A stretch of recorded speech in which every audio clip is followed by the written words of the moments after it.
ওহে গালি, কিছু কিছু নারী বলে পুরুষ নাকি দেহর পাগল।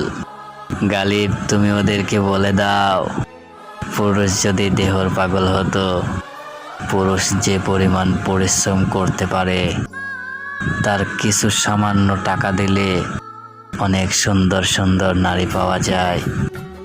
সে দিন শেষে নারীকে ভোগ করতে পারত, অথচ সে একটা নারীর প্রেমে পড়ে সে 1000 বছর খেটে মরে, আর সেই পুরুষকে নারী বলে দেহের পাগল। কথায় আছে না, মেয়েদের বুদ্ধি হাঁটুর নিচে। এটা আবার প্রমাণ করে দিল, আসলে তাদের বুদ্ধি হাঁটুর নিচেই। পুরুষ কখনো দেহর পাগল হতে পারে না।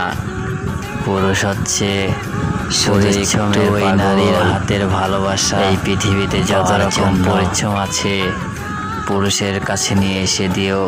সে একটা নারীর জন্য গাধার থেকেও বেশি পরিশ্রম করতে পারে। অথচ নারী, তুমি পুরুষকে এতটাই অভাগা ভাবো। আল্লাহ পাক কি বলেছে জানো? আল্লাহর পরে সিজদা দিতে হলে ওই পুরুষকেই দিতে হতো, অথচ তোমরা ওই পুরুষকে দামই দিতে চাও না, বিশেষ করে বাংলাদেশের মানুষগুলা।